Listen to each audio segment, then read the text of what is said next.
Kinuha ko ang 50 milyong piso, itinago sa isang malaking pulang maleta, at ipinasok sa pinakailalim ng aking aparador. Kinaumagahan, naglaho ang aking asawa kasama ang kanyang kabit, bitbit ang maletang iyon at nag-iwan ng isang liham na nang uuyam. Salamat, matandang babae. Mabubuhay na kami ngayon sa aming mga pangarap, sabi sa papel. Napangiti na lamang ako ng tahimik. Hindi nila alam, ang ninakaw nila ay isang maletang puno ng mga lumang diaryo at mabibigat na ladrilyo. Ang ulan sa Maynila ng hapong iyon ay hindi pangkaraniwan. Tila ibinubuhos ng langit ang lahat ng luha nito. Lumikha ito ng isang makapal na kurtina ng tubig, kaya kahit ang pagtingin sa labas ng bintana ng sasakyan ay malabo. Paminsan-minsan ay kumikidlat.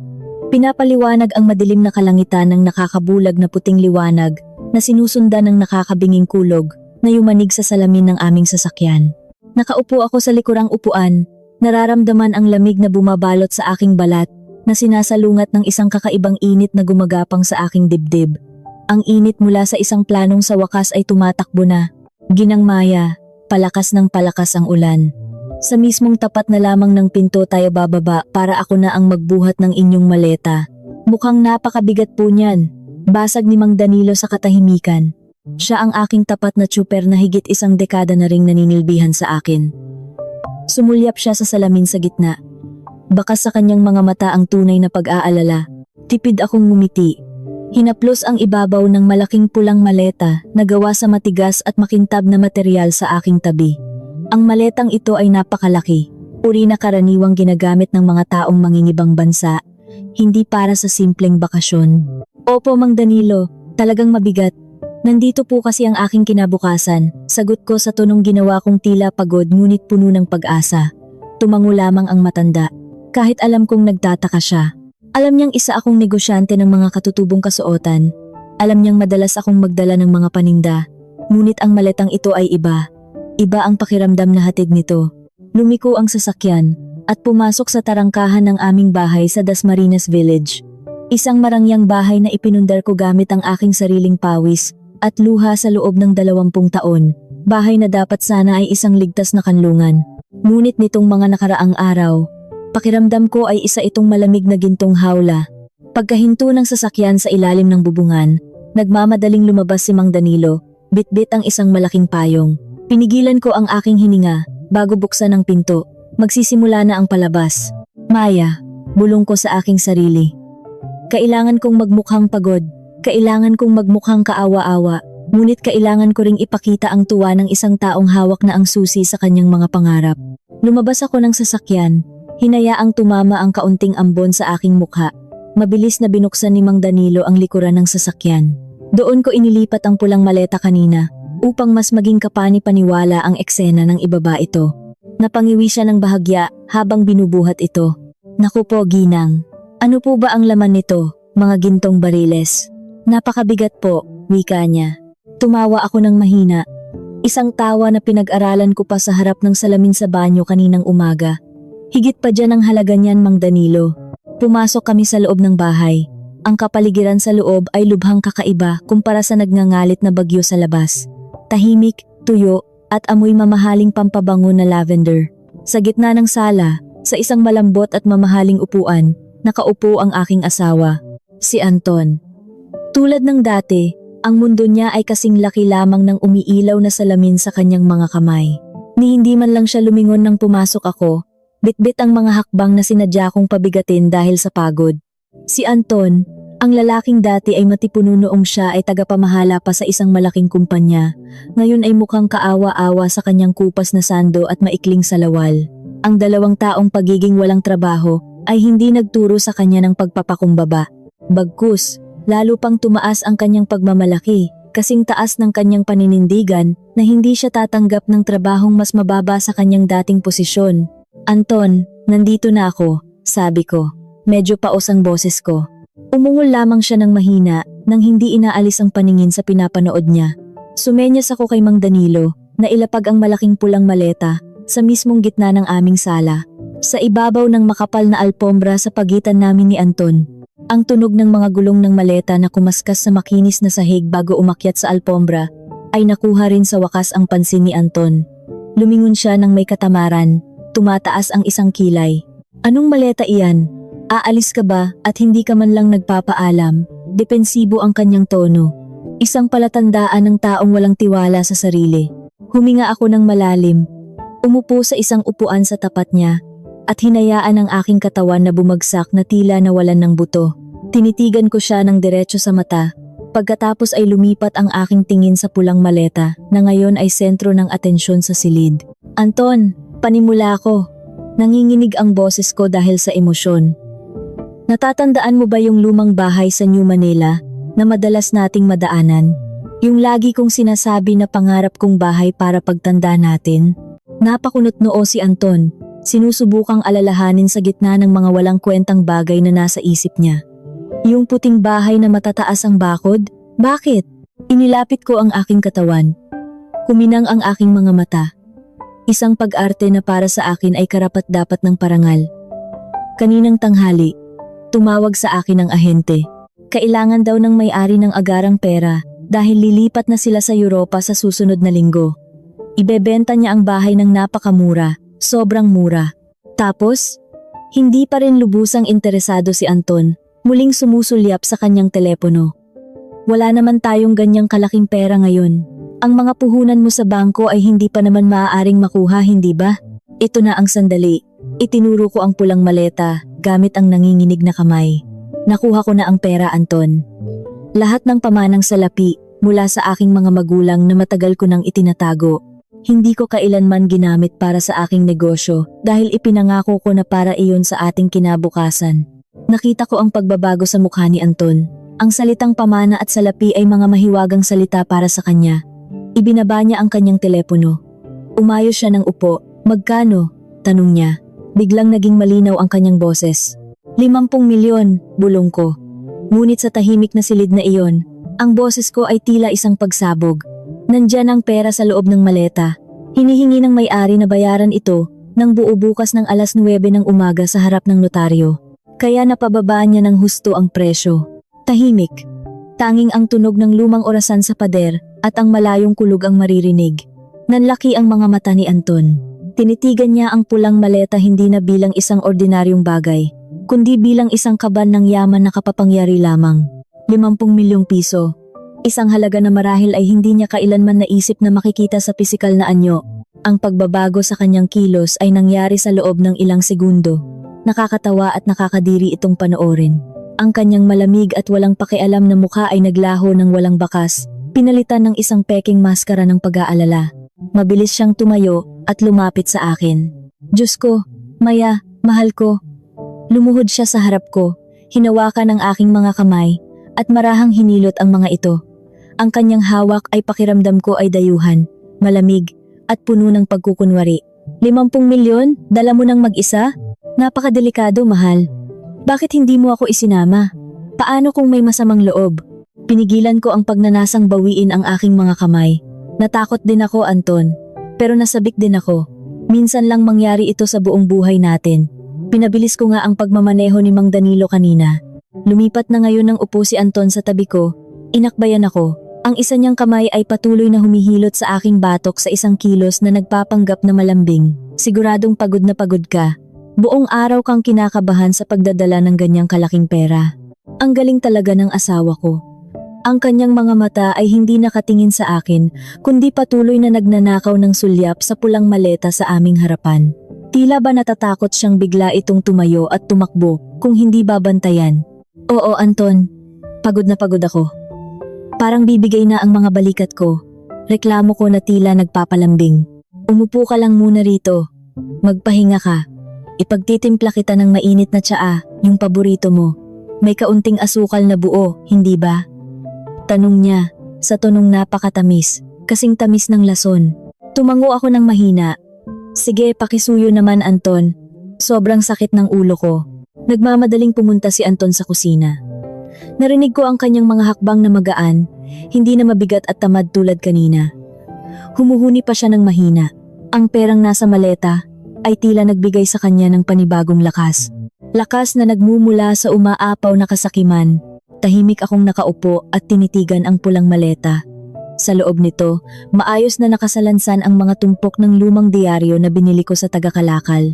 2 gabi kong ginugol ang paggupit nito sa sukat ng 1,000 piso, itinali ng pangkaban at ipinatong sa ibabaw ng ilang ladrilyo upang maging kapanipaniwala ang bigat. Isang sining ng panlilinlang upang linlangin ang isang manlilinlang. Bumalik si Anton na may dalang umuusok na tsaa. Maingat niya itong inilapag sa mesa sa aking harapan bago muling umupo sa aking tabi. Ang kanyang mga mata ay nakapako pa rin sa maleta. Saan natin itatago ang maletang ito ngayong gabi, mahal? Hindi ligtas kung iiwan lang natin dito sa sala. Paano kung may pumasok na magnanakaw? Tanong niya.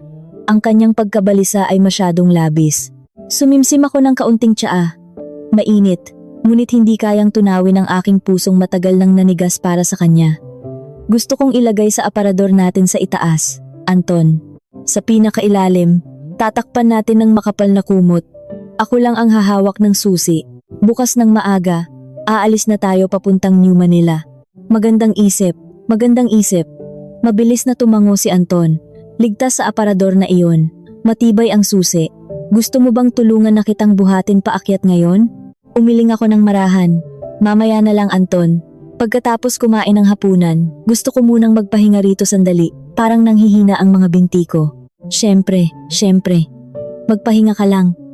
Order ako ng masarap na pagkain natin. Ipagdiwang natin ang bago nating bahay. Anong gusto mo? Mukhang tuwang-tuwa si Anton sa pagganap bilang isang maasikasong asawa. Ipinikit ko ang aking mga mata. Nagpapanggap na nasisiyahan sa kanyang pagmamasahe sa aking balikat. Sa kaibuturan ng aking puso, nararamdaman ko ang halong sakit at mapait na tagumpay. Sakit dahil nakikita ko kung gaano siya kadaling mamanipula ng pera. At tagumpay dahil ang aking pain ay nilamon niya ng buo. Ang malaki at matakaw na isda ay nakagat na ang kawil. Oras na lamang ang hinihintay bago ko ito hilahin pa itaas. Habang ipinagpapatuloy niya ang kanyang pagkukunwari, hindi ko maiwasang maisip kung hanggang saan ang kayang gawin ng kanyang kasakiman ngayong gabi. Ano ang mangyayari kapag tulog na ang buong bahay at ang tanging gising na lamang ay ang kanyang maitim na pagnanasa? Ang gabi ay naging napakahaba at puno ng pag-aabang. Ang mga kamay ng antigong orasan sa aming silid ay nagtuturo na sa 3 ng madaling araw. Ang buong bahay ay binalot ng matinding katahimikan na tila ba may nakabinging pader na nakapaligid sa amin. Ang mabagsik na bagyo kaninang hapon na bumayo sa buong Kamaynilaan ay tuluyan ng humupa. Nag-iwan lamang ng mahinang ugong ng pampalamig ng hangin at paminsan-minsang tunog ng mga patak ng tubig na nahuhulog mula sa gilid ng aming bubungan patungo sa mga halamang bato sa ibaba. Nakahiga ako ng patagilid sa aming malaking kama, nakatalikod kay Anton. Ginawa kong mabigat at pantay ang aking paghinga. Ito ang eksaktong ritmo ng isang taong mahimbing na natutulog sa ilalim ng matapang na epekto ng gamot.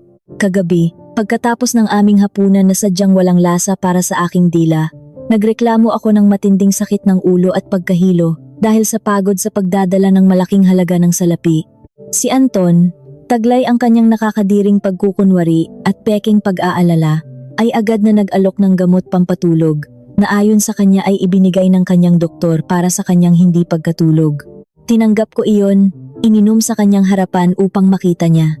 At syempre, iniluwa ko rin sa inidoro nang magpaalam akong pumunta sa banyo 5 minuto ang makalipas. Ngunit hindi iyon alam ng aking sakim na asawa. Buong tiwala siyang nakalubog ako sa isang napakagandang panaginip tungkol sa aming bagong bahay, habang ang kanyang isip ay gising na gising at nagpaplano ng kanyang pagtakas. Naramdaman ko ang marahang paggalaw sa kabilang bahagi ng kama. Bahagyang yumanig ang makapal na kutson nang bumangon si Anton ng napakabagal at puno ng pag-iingat. Pinigil niya ang kanyang paghinga. Nararamdaman ko iyon sa hangin. Nanatili siyang nakaupo ng ilang mahahabang segundo, tila isang estatwa. Marahil ay sinusuri at pinakikinggan niyang mabuti kung nagising ba ako sa kanyang paggalaw. Nanatili akong tahimik. Pinapanatili ang ritmo ng aking huwad na paghinga, kahit na ang puso ko ay napakabilis na tumitibok sa loob ng aking dibdib. Ang pagtibok na ito ay hindi dahil sa takot o kaba, kundi dahil sa matinding pananabik na makita ang pagkumpleto ng kanyang pagkakasala. Nang makasigurong hindi ako gumagalaw at malalim ang aking tulog, nagsimulang ibaba ni Anton ang kanyang mga paa mula sa kama. Maingat na sumayad ang kanyang mga paa sa sahig na gawa sa makinis na kahoy. Walang anumang ingay na nalikha, Hindi niya binuhay ang maliit na ilaw sa kanyang tabi. Ang malabong liwanag ng buwan na tumatagos sa maliit na siwang ng mga makakapal na kurtina, ang tanging nagbibigay ng kaunting anino at liwanag sa aming malawak na silid. Iminulat ko ng bahagya ang aking mga mata, isang napakanipis na siwang lamang na hindi niya mapapansin. Sapat na ito upang makita ko ang hugis ng kanyang katawan na palihim na gumagapang patungo sa madilim na sulok ng aming silid. Naroon ang antigong aparador na pamanapan ng aking lola. Isang muebles na saksi sa maraming henerasyon ng aming pamilya. Isang malaking aparador na gawa sa matibay na kahoy at may masalimuot na ukit. Dito ko itinago ang pulang maleta pagkatapos ng aming hapunan na masayang tinulungan pa ni Anton na buhatin kanina. Nakita ko siyang dumukot sa bulsa ng kanyang maikling salawal. Inilabas niya ang isang kopyang susi ng aparador. Siyempre, mayroon siyang kopya. Matagal ko na itong pinaghihinalaan at alam. Madalas niyang palihim na buksan ang aking personal na taguan upang maghanap ng barya-barya para sa kanyang mga bisyo o suriin ang aking mga mahahalagang papeles. Ngunit hinayaan ko lamang siya. Hinayaan ko siyang isipin na mas matalino siya sa akin. Ngayong gabi, ang kopyang susing iyon ang mismong magiging kasangkapan patungo sa kanyang sariling pagbagsak. Isang napakahinang tunog ang narinig nang pihitin niya ang susi sa butas. Hinila ni Anton ang mabigat na pinto ng aparador nang napakabagal at maingat upang hindi tumunog ang mga lumang bisagra. Pinigil niya muli ang kanyang hininga. Inabot ng kanyang mga nanginginig na kamay ang pinakailalim na bahagi ng aparador at dahan-dahang hinila palabas ang makapal na kumot na nagtatakip sa pulang maleta. Lumuhod si Anton sa harap nito. Hinaplos ng kanyang mga kamay ang ibabaw ng maleta na tila ba ito ay isang minamahal na babae. Naiisip ko ang kanyang sakim na ngiti na nakatago sa dilim ng silid. Sinubukan niyang buhatin ito ng biglaan. Dahil sa bigat ng mga ladrilyo at makapal na salansa ng diaryo sa loob, bahagya siyang natumba at tumama ang gilid ng maleta sa sahig na kahoy. Napatigil siya, nanigas ang buong katawan, at mabilis na lumingon sa direksyon ng aming kama. Agad kong ipinikit ang aking mga mata, inayos ang aking paghinga, at nagpanggap na umuungol ng mahina na tila nananaginip bago muling tumahimik at bumalik sa malalim na paghinga. Naghintay si Anton ng halos isang buong minuto, hindi gumagalaw, bago naglakas loob na muling hawakan ang maleta.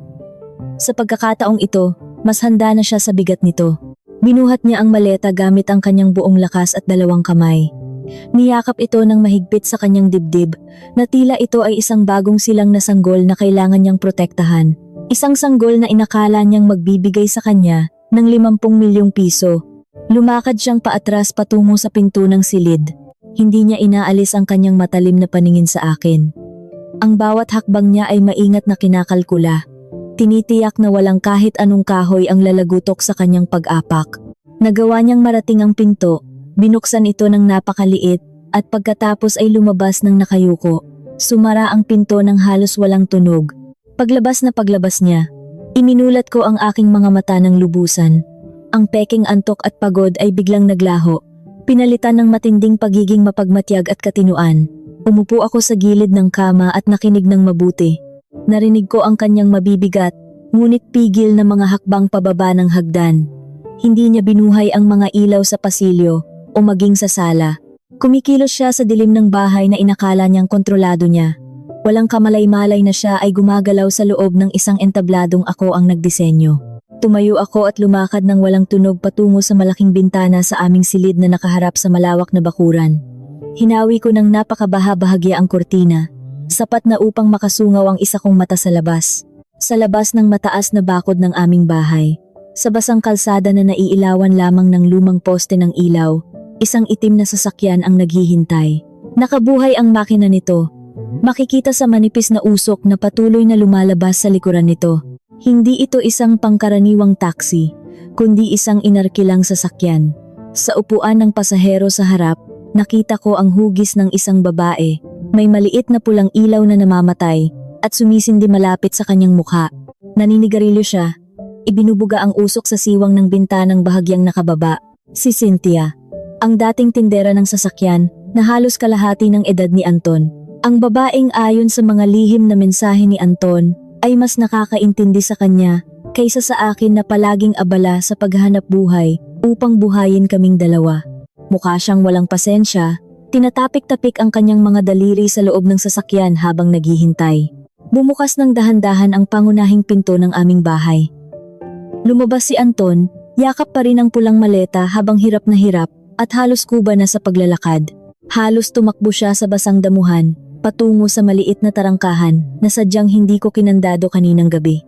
Binuksan ni Cynthia ang pinto ng sasakyan mula sa loob nang makitang papalapit si Anton na pawis na pawis. Nagmamadaling isinakay ni Anton ang mabigat na maleta sa likurang upuan, tulak-tulak ito papasok. Pagkatapos ay mabilis siyang sumakay sa upuan ng trooper. Ni hindi man lang siya lumingon sa bahay na kumupkop sa kanya sa mahabang panahon. Bahay na nagbigay sa kanya ng bubong at pagkain, habang siya ay walang silbi at walang trabaho. Agad na umarangkada ang itim na sasakyan. Bahagyang dumulas ang mga gulong nito sa basang kalsada bago tuluyang nawala sa kanto, nilamon ng kadiliman ng madaling araw. Umalis sila. Tuluyan na silang umalis, bitbit ang aking patibong. Huminga ako ng napakalalim. Sa pagkakataong ito, isa itong tunay na paghinga ng kaluwagan na nanggagaling sa pinakailalim ng aking baga. Ang aking mga balikat na kanina pa naninigas ay sa wakas ay bumagsak at nakapagpahinga. Inasahan kong baka maiyak ako. Inasahan kong baka maramdaman ko ang kirot ng isang asawang pinagpalit at ninakawan. Ngunit hindi ako nakaramdam ng lungkot. Nakapagtataka na hindi ko naramdaman ang pagkawasak ng aking puso. Marahil ay matagal nang unti-unting nadurog ang puso ko sa loob ng maraming taon ng kanyang mga pagsisinungaling at panloloko hanggang sa wala na akong maramdaman ng tuluyan na itong mawasak ngayon. Ang tanging natira sa aking dibdib ay ang lamig ng yelo at ang lohikal na kasiyahan na ang aking plano ay nagtagumpay ng walang palya. Binuhay ko ang ilaw sa silid. Ang mainit na dilaw na liwanag ay bumaha sa buong kwarto. Itinataboy ang mga anino ng pagkakanulo at kasinungalingan. Dumapo ang aking paningin sa maliit na mesa sa tabi ng higaan ni Anton. May isang kapirasong papel doon, maingat na nakadagan sa ilalim ng kanyang mumurahing relo. Ang mamahaling relong ibinigay ko sa kanya noong aming anibersaryo ay matagal na niyang naibenta para ipansugal sa internet at ang naiwan ay ang relong ito na nabili lamang sa bangketa. Kinuha ko ang papel. Ang sulat kamay ni Anton ay minadali at magulo. Halatang isinulat habang nanginginig sa pananabik o takot. Patawarin mo ako, Maya. Karapatan kong maging masaya. Masyado kang abala sa iyong negosyo at sa iyong sariling mundo. Hindi mo ako kailanman pinahalagahan bilang isang lalaki at asawa. Magsisimula kami ni Cynthia ng panibagong buhay gamit ang perang ito. Huwag mo na kaming hanapin. Ituring mo na lamang itong bayad pinsala para sa lahat ng mga taong nasayang ko sa piling mo, Anton. Binasa ko ang sulat ng 2 beses at pagkatapos ay tumawa. Isang tuyo at malamig na tawa na umaalingaw-ngaw sa tahimik na silid. Karapatan niyang maging masaya, sabi niya. Bayad pinsala, sabi niya. Wala man lang siyang katiting na lakas ng loob na harapin ako at makipaghiwalay ng harapan tulad ng isang tunay na lalaki. Pinili niya ang landas ng isang duwag. Nagnakaw sa gitna ng gabi sa sarili niyang asawa at tumakas kasama ang isang babaeng uhaw sa salapi. Sinisipa niya ako sa kanyang mga kabiguan, sa kanyang katamaran, at sa kanyang sariling kawalan ng kakayahan na itaguyod ang kanyang sarili. Nilusot ko ang papel sa aking palad hanggang sa maging isang maliit at gusot na bola at itinapon ito sa basurahan sa sulok ng silid, kasama ng lahat ng pagmamahal na natitira ko para sa kanya. Sana ay masiyahan ka sa iyong bayad pinsala, Anton. Bulong ko sa walang taong silid habang nakatingin sa basurahan. 50 milyon sa anyo ng mga pinunit na lumang diaryo at mga mabibigat na ladrilyo na hinakot ko pa mula sa basurahan ng ginagawang bahay sa kabilang kalsada.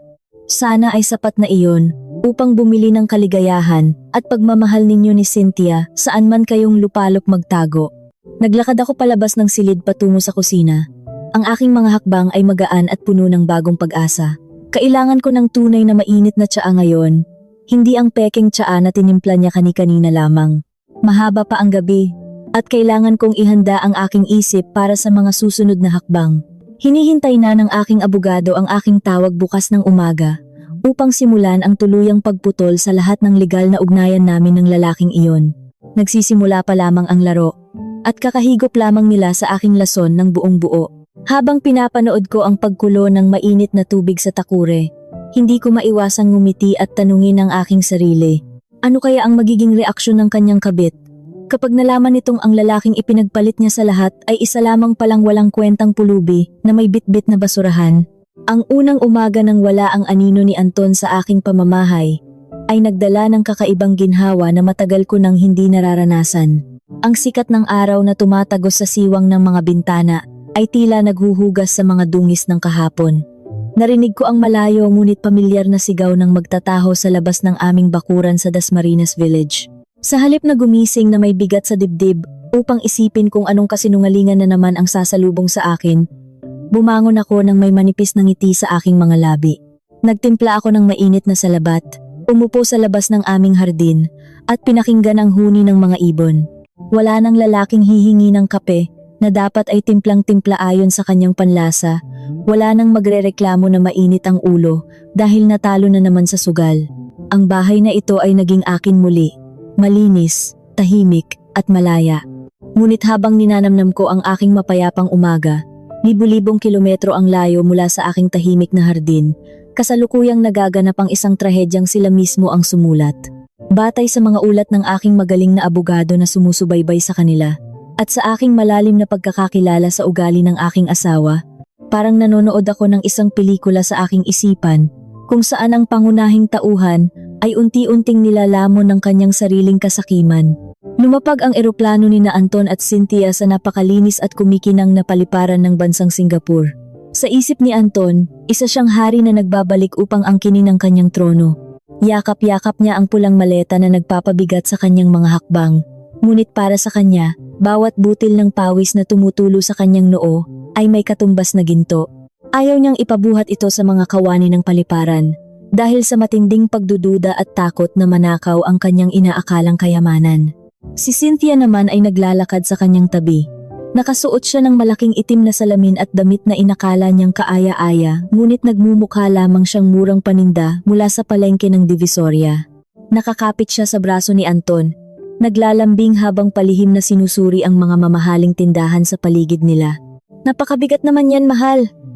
"Akin na, tutulungan na kitang magtulak," malambing na wika ni Cynthia, bagaman ang kanyang mga mata ay nakapako sa mga kumikinang na alahas sa isang estante. "Wag na, mahal ko. Ako na ang bahala rito. Ang maletang ito ang ating kinabukasan. Ang 50 milyong ito ang magpapatupad ng lahat ng gusto mo. Maglakad ka lang dyan at maging maganda," sagot ni Anton habang hinihingal ngunit bakas ang labis na pagmamayabang. Pakiramdam niya ay isa siyang makapangyarihang tagapagbigay, isang pakiramdam na matagal na niyang ibinaon sa limot noong palamunin ko lamang siya. Mula sa paliparan, sumakay sila sa isang taxi patungo sa pinakasikat na otel sa Singapore, ang otel na may hugis barko sa itaas ng 3 matataas na gusali. Noong kami pa ang magkasama sa panahong naghihirap pa kami, hanggang pangarap lamang ni Anton ang makapasok doon. Madalas siyang magreklamo tuwing makikita niya iyon sa mga larawan. Ngayon, sa pamamagitan ng perang inaakala niyang ninakaw niya mula sa akin, nararamdaman niyang karapat-dapat siya sa lahat ng karangyaan sa mundo. Sa loob ng taxi na maayos na bumibiyahe sa malilinis na kalsada ng Singapore, nagsimula nang lumabas ang tunay na kulay ni Cynthia. "Mahal, pagkatapos nating magpatala sa otel, pumunta agad tayo sa tindahan ng mga sikat na tatak ng bag. Gusto ko nung kulay kahel na balat ng buwaya. Tiyak na mamamatay sa inggit ang mga kaibigan ko kapag nakita nilang mayroon akong ganoon." Paglalambing ni Cynthia, habang isinasandal ang kanyang ulo sa balikat ni Anton, na mahigpit pa ring nakayakap sa pulang maleta. Tumawa ng malakas si Anton, ang tawa ng isang taong biglang yaman na inakalang nabilinan niya ang buong mundo. Tinapik niya ang pulang maleta ng may pagmamalaki. "Kahit hindi lang isang bag, mahal, kaya nating bilhin ang buong tindahan kung gusto mo. 50 milyon ang hawak natin. Ngayong araw, magdiriwang tayo ng walang hanggan." "Napakabuti mo talaga, Anton. Hindi ka tulad ng matanda at kuripot mong asawa," masayang tili ni Cynthia sabay halik sa pisngi ni Anton. "Kung naririnig ko lamang iyon ng personal ay baka napahalakhak ako." Kuripot. Ako na nagbabayad ng kanyang mga utang sa sugal, nang palihim upang hindi siya mapahiya sa kanyang mga kaibigan. Ako na nagbigay ng lahat upang mapanatili ang kanyang dangal. Ngunit sige, hayaan ko siyang magsaya sa kanyang kasinungalingan hanggat kaya niya. Pagdating nila sa malawak at mataas na bulwagan ng otel na puno ng mga mayayamang turista, naglakad si Anton patungo sa lugar ng pagpapatala na nakataas ang noo. Ibinigay niya ang kanyang pasaporte ng may kayabangan. Gusto ko ng pinakamarangyang silid ninyo. Iyong may pinakamagandang tanawin ng lungsod. Iyong pinakamahal para sa isang buong linggo. Utos ni Anton sa wikang banyaga na pilit at baluktot ngunit puno ng tiwala sa sarili. Ngumiti ng magalang ang kawani ng otel at may tinitipa sa kanyang makina. Siyempre po, Ginoo, mayroon po tayong bakanting malaking silid. Nagkakahalaga po ito ng halos 100,000 piso bawat gabi. Nanlaki ang mga mata ni Cynthia, ngunit kumaway lamang si Anton na tila babarya lamang ang halagang iyon. Kunin mo na, wala akong pakialam sa presyo. Maaari ko po bang mahingi ang inyong tarhetang pautang mula sa bangko para sa paunang bayad at garantiya? Magalang na tanong ng kawani. Dito nagsimula ang unang kabanata ng kanilang kalbaryo. Inilabas ni Anton ang isang gintong tarheta mula sa kanyang pitaka. Ito ang tarhetang nakapangalan sa akin na ipinagamit ko sa kanya para sa mga pang-araw-araw na gastusin. Ibinigay niya ito gamit ang 2 daliri na tila ba gawa iyon sa purong ginto. Ngunit hindi niya alam. 5 minuto matapos umalis ang itim na sasakyan nila mula sa aming bahay kaninang madaling araw, ipinapasara ko na ang lahat ng mga tarhetang hawak niya. Ipinasok ng kawani ang tarheta sa makina. Naghintay ng ilang sandali, pagkatapos ay kumunot ang noo nito. Sinubukan niya muli. Paumanhin, Ginoo. Tinanggihan po ito ng inyong bangko, wika ng kawani. Nananatili ang profesional na ngiti ngunit may pagtataka na sa kanyang mga mata. Namula ang mukha ni Anton. Ano? Imposible iyan.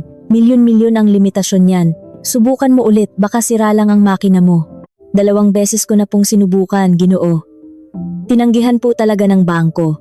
Baka mayroon po kayong ibang tarheta. Nagsimulang maging hindi mapakali si Cynthia. Ang mga taong nakapila sa likuran nila ay nagsimula ng magbulungan. Ang napakataas na kayabangan ni Anton ay biglang tinurukan ng karayom. Dinukot niya ang kanyang pitaka. Naglabas ng 2 pang tarheta na lahat ay nakapangalan sa akin o kaya ay ako ang nagbabayad ng buwan ng singil. Tinanggihan muli. Malamig na pawis ang nagsimulang tumulo sa noo ni Anton. Nataranta siya, hindi dahil wala siyang pera sa kanyang isipan, kundi dahil sa matinding kahihiyan. Lumingon siya kay Cynthia, na ngayon ay matalim na nakatingin sa kanya. Bakit hindi gumagana lahat? Nakakahiya, nakatingin na ang mga tao sa atin, matalim na bulong ni Cynthia, na wala ang lahat ng kanyang paglalambing.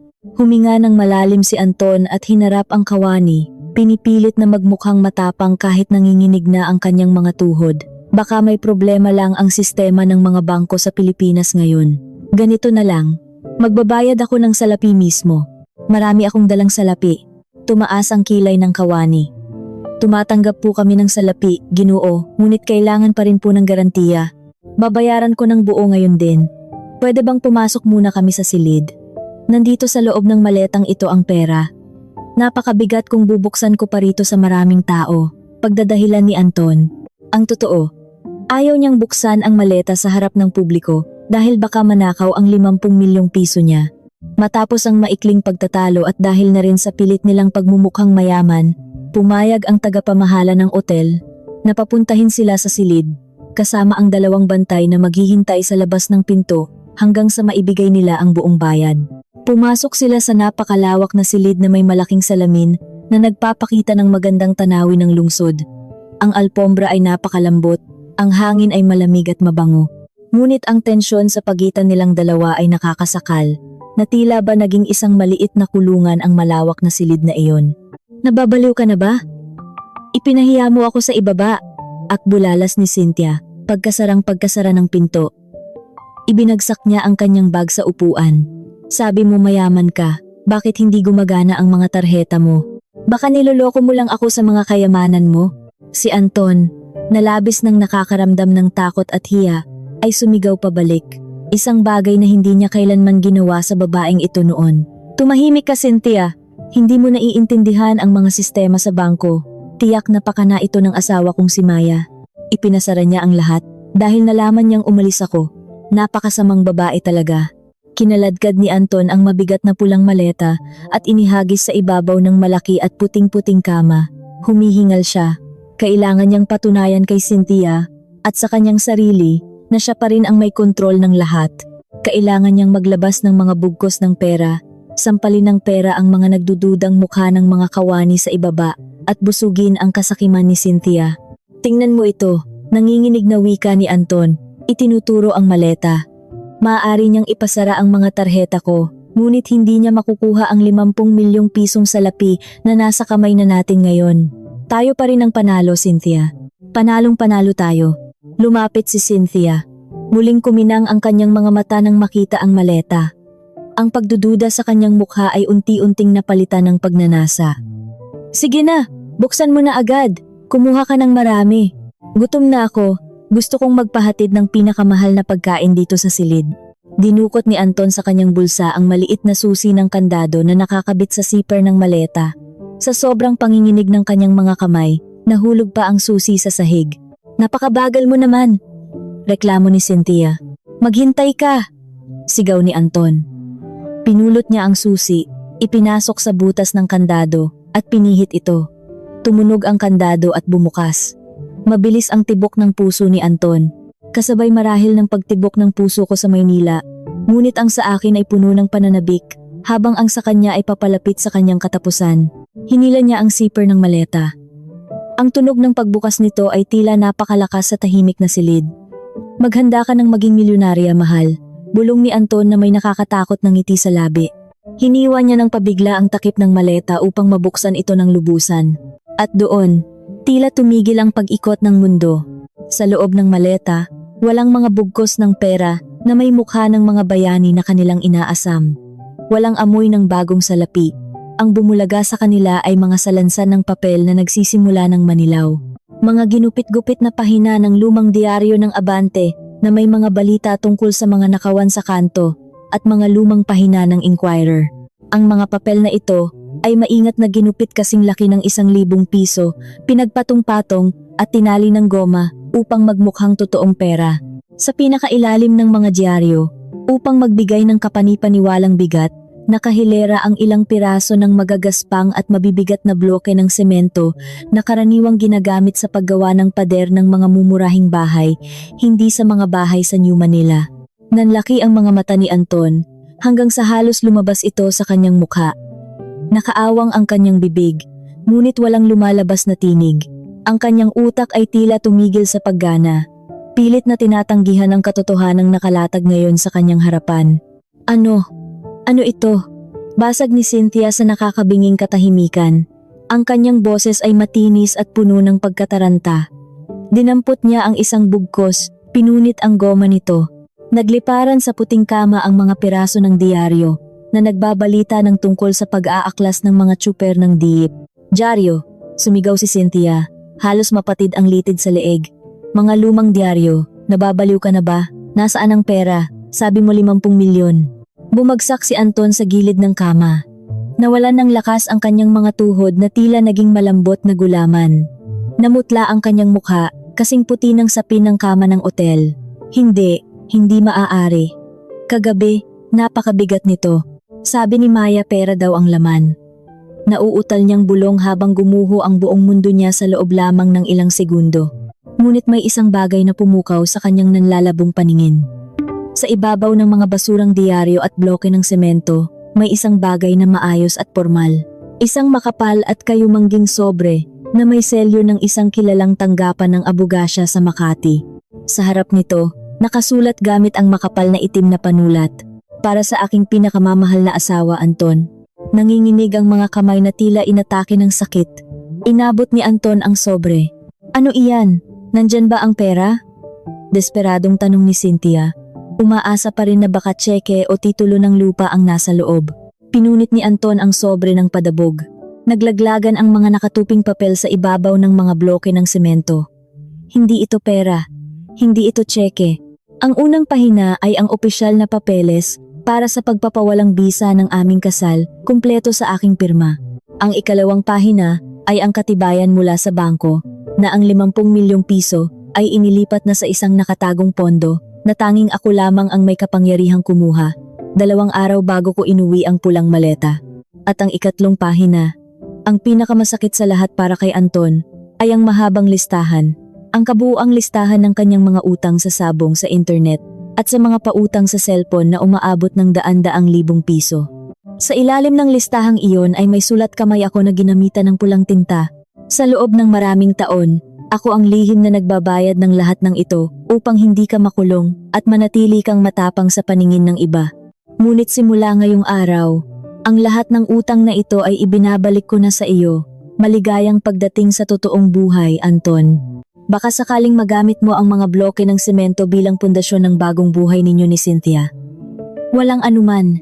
Binasa ni Anton ang mga salitang iyon at sa kauna-unahang pagkakataon sa kanyang buhay, umiyak siya. Hindi iyak ng pagsisisi dahil sa kanyang kasalanan, kundi iyak ng matinding takot at kawalan ng pag-asa ng isang taong batid na ang nag-iisang sanga na kanyang kinakapitan ay sadyang pinutol na. Wala na siyang asawang magtatanggol sa kanya.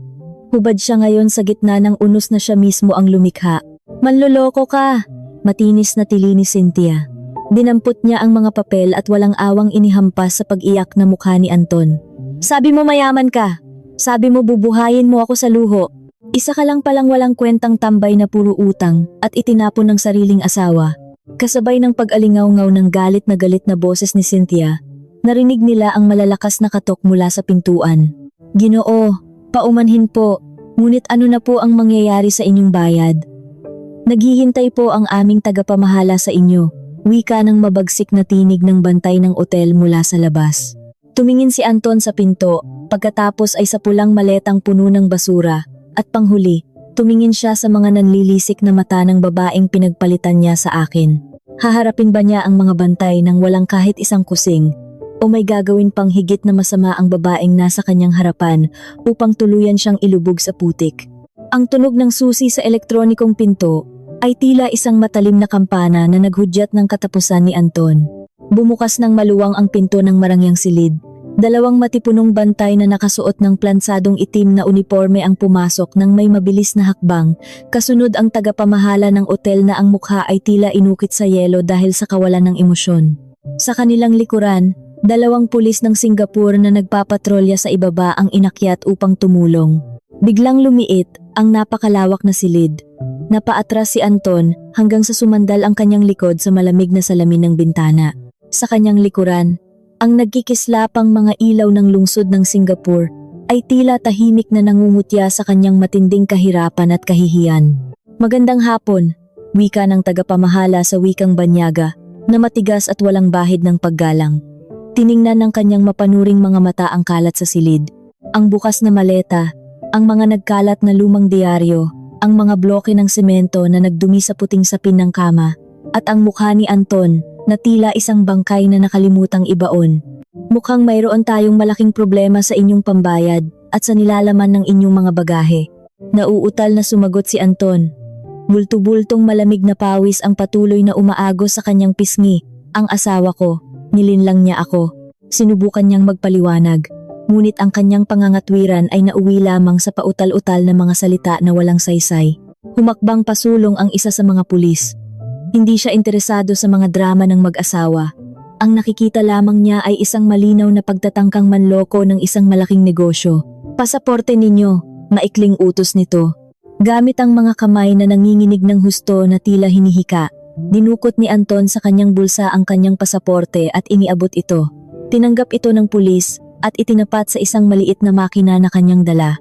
Tumunog ang makina, isang maikli at matinis na tunog, bago umilaw ng pula ang maliit na salamin nito. Tinitigan ng pulis ang nakasulat doon at bumaling kay Anton ng may matalim na tingin. Anton Perez, basa ng pulis. Mayroong pulang babala na nakakabit sa pangalang ito. May pumasok na ulat mula sa Maynila kaninang umaga lamang sa pamamagitan ng pasuguan. May patong na kaso ng pamemeke ng mga mahahalagang papeles at malawakang paglustay ng ari-arian ng isang kumpanya. Tuluyang bumigay ang mga tuhod ni Anton. Bumagsak siya sa sahig, nakasalampak, at nawalan ng lakas na kahit ang paghinga ay tila isang mabigat na gawain. Oo, iyon ang isa pang bahagi ng aking masusing plano. Ang mamahaling sasakyan na dinala niya sa paliparan at iniwan doon, ay nakapangalan pa rin sa kumpanya ng aking yumaong ama, kung saan ako ang kasalukuyang namumuno. 6 na buwan na ang nakalipas, pinimeke niya ang aking pirma, upang isanla ang titulo ng sasakyang iyon sa isang pautangan upang mabayaran ang kanyang mga pagkatalo sa sugal. Alam ko iyon matagal na, ngunit nanahimik lamang ako.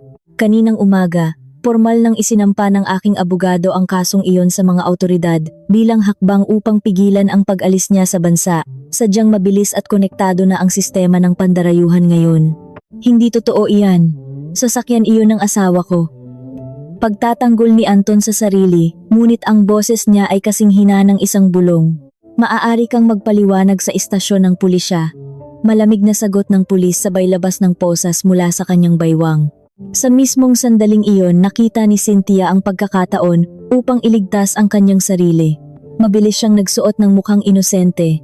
Pinuno ng luha ang mga mata, eksaktong-eksakto sa pag-arte ng isang kawawang biktima sa mga telenovela. Itinuro niya si Anton, gamit ang nanginginig na daliri. "Hulihin niyo siya! Isa siyang manloloko!" Tili ni Cynthia na punong-puno ng pagkukunwari. "Wala po akong alam dyan. Inaya lamang niya akong magbakasyon." Sabi niya napakayaman niya. "Hindi ko po alam na isa siyang pugante na pinaghahanap ng batas. Isa lamang po akong biktima. Pinangakuan niya akong pakakasalan. Nais lamang niya akong gawing panangga." Tinitigan ni Anton si Cynthia. Nakaawang ang kanyang bibig sa hindi makapaniwalang pagtataksil ng babaeng pinag-alayan niya ng kanyang lahat-lahat. "Cynthia, manahimik ka." "Ikaw ang manahimik!" Sigaw ni Cynthia sa kanya bago muling bumaling sa pulis. "Maaari na ba akong umalis? Mayroon akong sariling tiket pa uwi. Wala akong kinalaman sa mga kasalanan ng lalaking iyan. Isa lamang akong kasintahan na nilinlang." Sinuri ng pulis ang pasaporte ni Cynthia. Nang ilang sandali, walang anumang tala ng krimen. Kinuha ng pulis ang kanyang mga detalye at tumango. "Maaari ka nang umalis, binibini. Ngunit nakatala na ang iyong pangalan. At kailangan mong sumagot kapag kinailangan ang iyong salaysay." "Maraming salamat." "Maraming salamat po," sagot ni Cynthia habang mabilis na dinadampot ang kanyang mamahaling bag. Inayos niya ng bahagya ang kanyang buhok at naglakad patungo sa pinto palabas nang hindi man lang sumusulyap kay Anton na ngayon ay inilalagay na sa posas. Nang dumaan si Cynthia sa kanyang tabi, sinubukan siyang tawagin ni Anton sa huling pagkakataon, isang tawag na puno ng desperasyon at pagmamakaawa. "Mahal." Huminto ng bahagya si Cynthia, yumuko, at bumulong sa mismong tainga ni Anton. Sapat ang lakas upang marinig niya, ngunit sapat ang hina upang maging lihim nilang dalawa. "Tanggapin mo na lang na karma mo iyan. Isa pa, matanda ka na, at wala ka namang kwenta sa kama. Paalam." Tuluyang naglakad papalayo si Cynthia. Iniiwan ang amoy ng mamahaling pabango, na ngayon ay tila nakakasulasok na amoy ng nabubulok na basura para kay Anton. Wala siyang magawa, kundi panoorin ang likuran ng kanyang kabit na palayo ng palayo, dala-dala ang kahuli-hulihang patak ng kanyang dignidad. Pagkatapos, ay buong lakas na humampas sa kanyang mukha ang katotohanan. Ang malamig na bakal ng posas ay mahigpit na nakapulupot sa kanyang mga pulso. "Tayo na!" utos ng pulis. Kinaladkad si Anton palabas ng marangyang silid na iyon. Naglakad siya sa mahabang pasilyo na may makapal na alpombra. Pumasok sa ascensor kasama ng ibang mga panauhin na nakatingin sa kanya ng may halong pagtataka at pandidiri. Si Anton na palaging uhaw sa paggalang at nais na tingalain ng lahat, ngayon ay hinihila na parang isang magnanakaw ng manok sa isang dayuhang bansa. Ang pulang maleta na naglalaman ng mga basura ay kinumpis kabilang ebidensya. Dinala siya sa istasyon ng pulisya para sa paunang pagsisiyasat bago tuluyang ibigay sa tanggapan ng pandarayuhan. Sa loob ng silid siyasatan na napakalamig at amoy gamot, pinayagan sa wakas si Anton na gumamit ng telepono para sa isang tawag. Hindi niya tinawagan ang kanyang mga magulang. Matatanda na sila at may mga sakit. Wala siyang lakas ng loob na bigyan sila ng atake sa puso. Hindi rin niya tinawagan ang kanyang mga kaibigan sa inuman. Masyadong mataas ang kanyang kayabangan upang aminin sa kanila na siya ay natalo at naging isang malaking biro. Mayroon lamang isang numero na kabisado niya. Ang numero ng taong sa loob ng 15 taon ay laging nariyan upang linisin ang kanyang mga kalat. Sa aking bahay sa Maynila, naramdaman ko ang pagyanig ng aking telepono. Nakita ko ang numero sa labas ng bansa na nagpasimula sa 6 at 5, Singapore. Kalmado ko itong sinagot. Matagal ko nang hinihintay ang sandaling ito. "Sino ito?" Malamig kong tanong. "Maya, tulungan mo ako. Pakiusap." Ang boses sa kabilang linya ay basag, paos, at sinamahan ng hagulgol na hindi mapigilan. Sa pagkarinig ko sa nawasak niyang boses, may munting kirot na dumaan sa aking dibdib. Paano man tingnan, minsan ko siyang minahal ng tapat.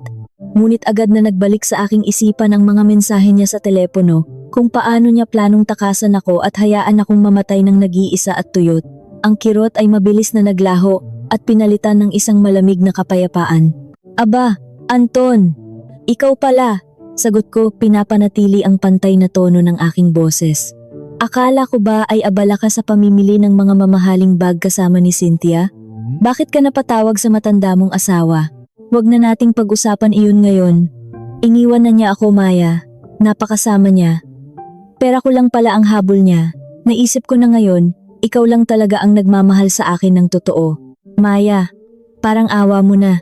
Magpadala ka ng pera pang piyansa o kaya ay umupa ka ng abogado para sa akin. Natatakot ako rito, Maya. Mababagsik ang mga pulis. Hindi ako nakakaintindi ng batas ng ibang bansa, Anton. Putol ko sa kanyang pagmamakaawa, malambot ngunit matigas. Huminga ka muna ng malalim. Paano ako makakahinga? Makukulong ako rito. Makinig ka, Anton. Hindi ako magpapadala ng pera. Nakakandado na ang aking pondo sa bangko. At isa pa, iyon ay pamanang salapi ng aking mga magulang. Ang mga magulang na palagi mong nilalait noon. Naaalala mo ba? Nabulag ako, Maya. Patawarin mo ako. Gagawin ko ang lahat. Huhugasan ko ang mga paa mo pag uwi ko. Magiging mabuti na akong asawa. Parang awa mo na. Huwag mo akong hayaang mabulok dito sa kulungan.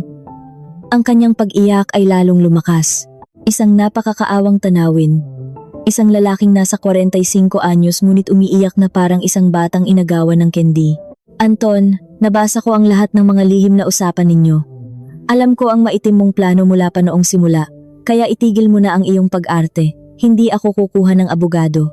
Kailangan mong harapin ito ng mag-isa bilang isang nasa hustong gulang na lalaki. Katahimikan. Tanging ang kanyang mabigat at hirap na paghinga ang maririnig sa linya.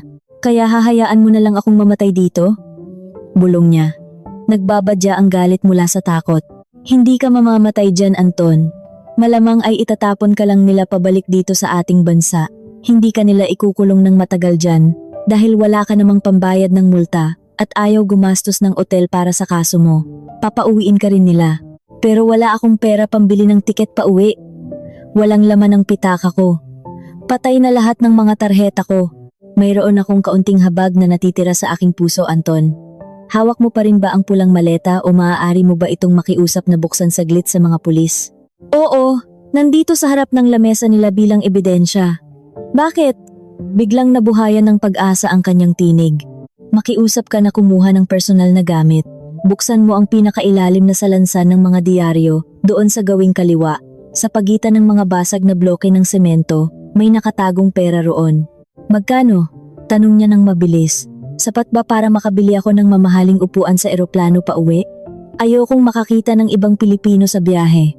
Nakakahiya. Muntik na akong matawa ng malakas. Sa kabila ng kanyang abang kalagayan, ang kanyang kayabangan ay umaabot pa rin sa langit. Hindi, Anton. Sapat lamang iyon pambili ng tiket sa pampasaherong barko. Barko? Ang ibig mong sabihin, sasakay ako ng barko patungong Batangas? Hindi, barko mula Singapore patungong Batam.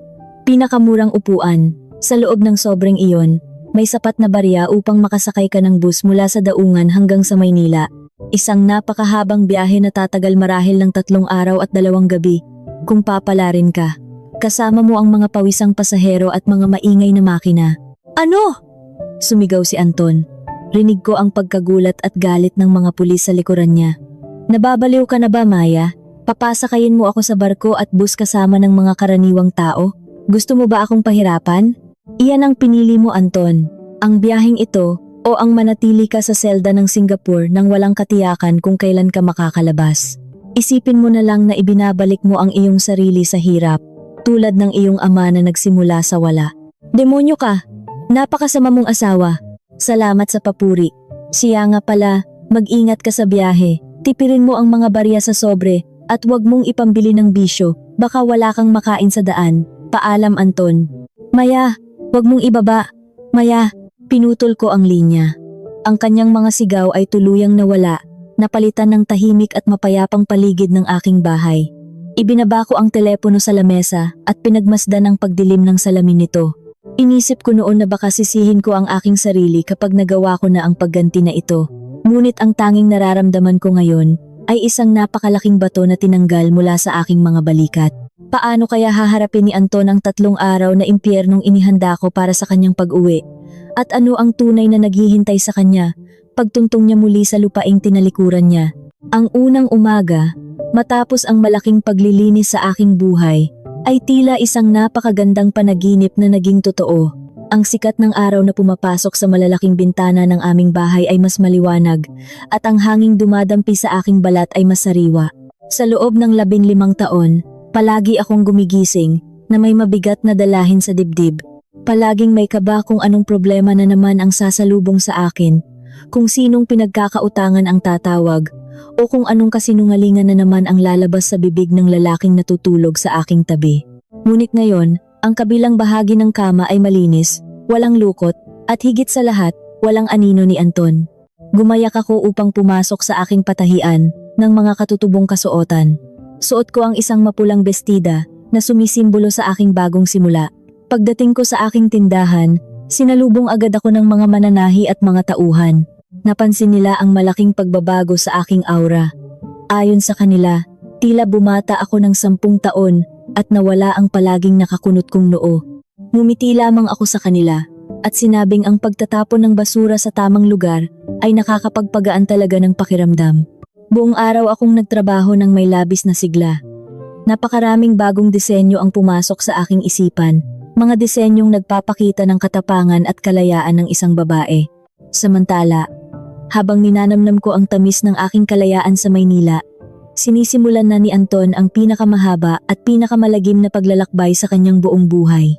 Batay sa mga ulat at sa eksaktong pagkalkula ng mga oras, alam kong sa mga sandaling ito ay nakasakay na siya sa isang pampasaherong barko mula sa Singapore patungo sa kalapit na pulo upang maghanap ng murang masasakyan pauwi ng Pilipinas.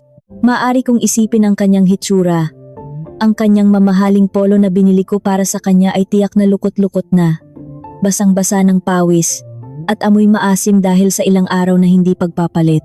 Nakaupo siya sa isang matigas na upuang gawa sa bakal, sa pinakamababang bahagi ng barko, kasama ng daan-daang ordinaryong pasahero, na dati ay tinitingnan niya ng may pandidiri. Sa kanyang paligid ay may mga umiiyak na sanggol, mga nag-iingay na makina, at ang nakakahilong amoy ng krudo na humahalo sa alat ng dagat. Si Anton, ang lalaking hindi makatulog kung hindi nakatodo ang pampalamig ng hangin, ngayon ay pinagpapawisan ng malapot habang nakikipagsiksikan sa mga taong hindi niya kilala. Wala siyang pambili ng masarap na pagkain sa loob ng barko, dahil ang kakarampot na bariyang inilagay ko sa sobre ay sadyang kinalkula ko upang magkasya lamang sa pinakamurang tinapay at isang bote ng tubig. Nararamdaman niya ang matinding paghilab ng kanyang tiyan, ngunit mas masakit ang paghilab ng kanyang nawasak na kayabangan. Wala na si Cynthia upang purihin siya, wala na ako upang asikasuhin siya. Siya ay nag-iisa, pinaparusahan ng sarili niyang kasakiman. Pagbaba niya sa daungan, mas matinding kalbaryo ang naghihintay sa kanya. Kailangan niyang sumakay ng mga lumang bus na bumibiyahe ng napakahaba, tumatawid sa iba't ibang pulo, sumasakay muli sa mga maliliit na barko bago tuluyang makarating sa Maynila. Ito ay isang paglalakbay na aabuti ng halos 3 araw at 2 gabi sa loob ng umaalog at siksikang bus. Walang magagawa si Anton kundi ang mag-isip. Tititigan niya ang labas ng bintana habang ang kanyang mga tuhod ay nangangawit sa sikip ng upuan. Maiisip niya ang malambot na kama sa aming bahay, ang masasarap na ulam na inihahanda ko tuwing gabi, at ang buhay na itinapon niya para sa isang babaeng iniwan siya sa unang sandali pa lamang ng paghihirap. Matututunan niya ang pinakamasakit na leksyon sa buhay, na ang taong naghangad ng labis ay madalas nawawalan ng lahat. Kinahapunan, matapos ang aking trabaho, dumalaw ang aking abogado sa bahay. Umupo kami sa hardin habang lumulubog ang araw. Dala niya ang mga mahahalagang papeles. Ginang Maya, naisampa na po natin ang lahat ng kaukulang kaso sa korte, wika ng aking abogado habang inilalatag ang mga dokumento sa ibabaw ng mesa. Ang kaso para sa pagpapawalang bisa ng inyong kasal ay umaandar na. Dahil sa matibay nating ebidensya ng kanyang pagtataksil at ang mga kasong isinampa nating laban sa kanya, malaki ang pagkakataon na paboran tayo ng hukom at mawalan siya ng karapatan sa anumang ari-arian. Napangiti ako at sumimsim sa aking tsaa. Napakagandang balita. Paano naman ang tungkol sa kanyang mga pinagkakautangan? Huminga ng malalim ang abogado at naglabas ng isa pang listahan. Dito po nagiging mas masalimuot ang sitwasyon para kay Anton. Nang malaman ng mga nagpapautang sa sugal na hindi na kayo ang nagbabayad para sa kanya, nagsimula na silang kumilos. Ang mga naniningil na ito ay walang sinasanto. Sinimulan na nilang guluhin ang mga kaibigan at dating katrabaho ni Anton. Mabuti na lamang at maaga nating naayos ang inyong mga numero at seguridad sa bahay, kaya hindi nila kayo malalapitan. Ipinakalat ko rin ang balita na pinalayas nyo na siya at ibinigay ko sa kanila ang tirahan ng kanyang dating inuupahang kwarto bago kayo nagpakasal. Napakahusay, sagot ko. Hayaan nating ang mga taong iyon ang magturo sa kanya kung paano magbayad ng utang. Pag-alis ng aking abogado, naiwan akong mag-isa sa tahimik na sala. Tiningnan ko ang bakanting pader kung saan dating nakasabit ang aming malaking larawan noong araw ng aming kasal. Ipinatapon ko na iyon sa basurahan. Wala na akong pakialam sa mga alaala ng isang kasinungalingan. Makalipas ang 3 araw, tuluyan nang dumilim ang kalangitan sa Maynila. Umuulan ng mahina, tila nagbabadya ng isang malungkot na gabi. Biglang tumunog ang aking telepono. Isang mensahe mula sa isang hindi kilalang numero. Binuksan ko ito at binasa. Maya, nandito na ako sa istasyon ng bus sa Cubao. Basang-basa ako ng ulan.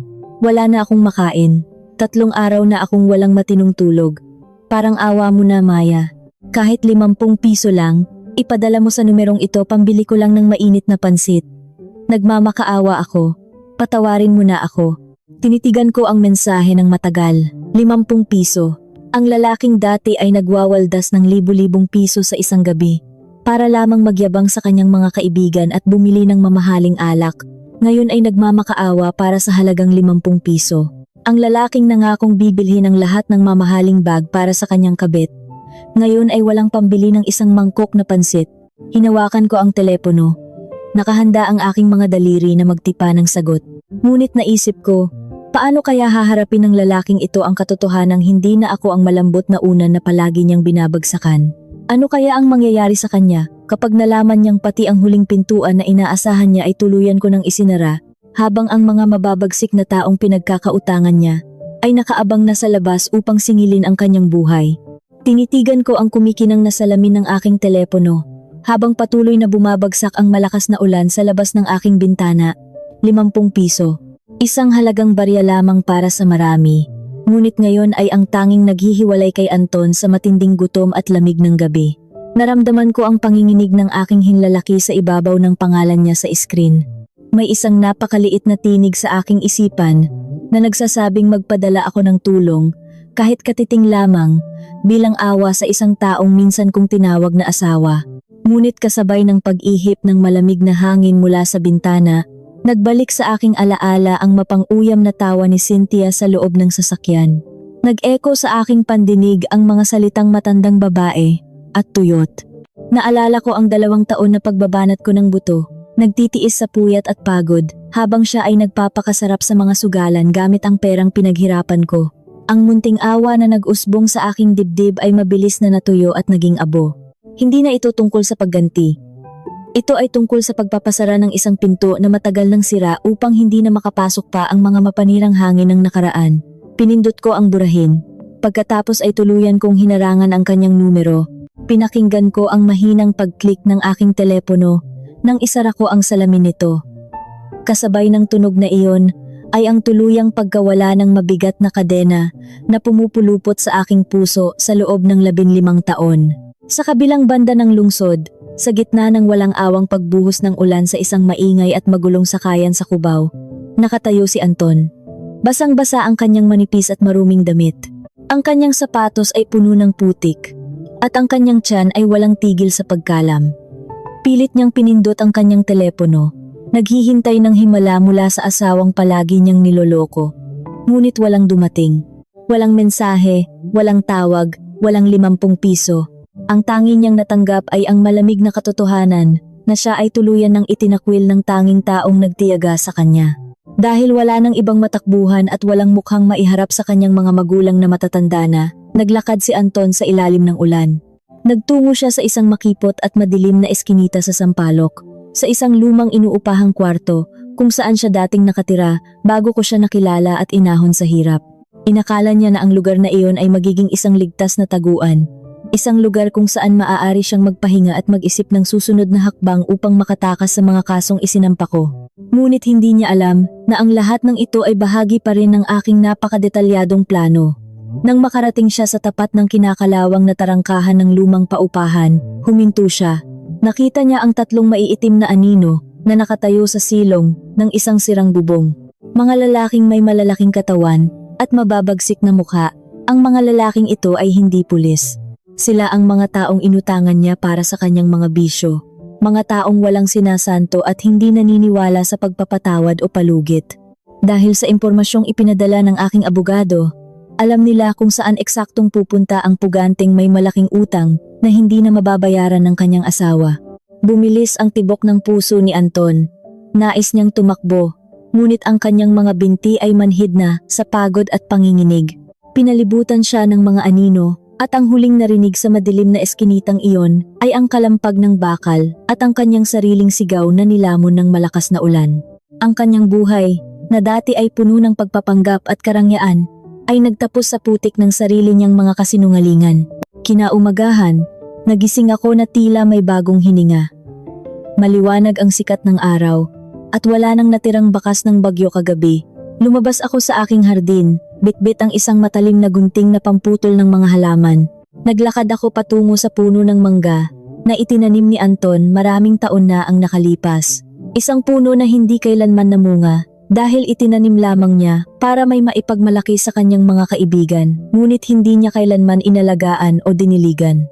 Hinawakan ko ang mga tuyot at patay na sanga nito. Pinutol ko ang mga ito ng walang pag-aalinlangan. Isa-isa, tinanggal ko ang mga bahaging walang silbi na sumisipsip lamang sa lakas ng puno. Marahil, sa pamamagitan ng tamang pag-aalaga gamit ang aking sariling mga kamay, ang punong ito ay mamumunga rin ng matamis sa tamang panahon.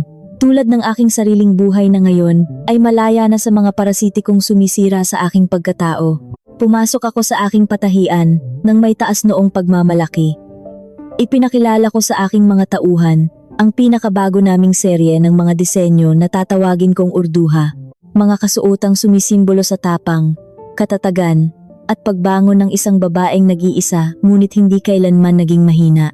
Isang koleksyon para sa mga babaeng kayang humawak ng sarili nilang espada at hindi nangangailangan ng huwad na prinsipe, lalo na ang prinsipeng natuklasan nilang nakasakay lamang sa isang kabayong gawa sa putik. Ang bahay na ito, na dati ay isang malamig at nakakasakal na gintong hawla, ay naging isang tunay na tahanan. Ang mga pader nito ay humihinga kasabay ko. Wala na ang mga mapang-aping titig, wala na ang mga sikretong tinatago sa ilalim ng mga makakapal na alpombra. Nasa balkonahe ako noong hapon na iyon, humihigop ng aking paboritong mainit na tsaa habang pinagmamasdan ng gininto ang paglubog ng araw. Payapa ang lahat, payapa ang aking isip, payapa ang aking puso. Ngunit sa gitna ng perpektong katahimikang iyon, biglang tumunog ang kampanilya sa aming mataas na tarangkahan. 3 magkakasunod na tunog na may halong pagmamadali. Hindi iyon si Mang Danilo, dahil mayroon siyang sariling susi. Hindi rin iyon ang aking mga tauhan sa patahian. Tumayo ako at dahan-dahang naglakad patungo sa bintana upang sumilip sa labas. Sa ilalim ng papalapit na dilim ng gabi, may isang aninong nakatayo. Nakayuko ito at tila may bitbit na isang malaking bagay na pamilyar ang hugis. Bumilis ang tibok ng aking puso habang tinititigan ang silweta sa labas ng aking bakod. Maaari kayang si Anton ito na nakatakas mula sa kamay ng mga naniningil ng utang at bumalik upang maghiganti? O mayroon bang bagong halimaw na nagmula sa nakaraan upang muling subukin ang aking bagong tuklas na kapayapaan?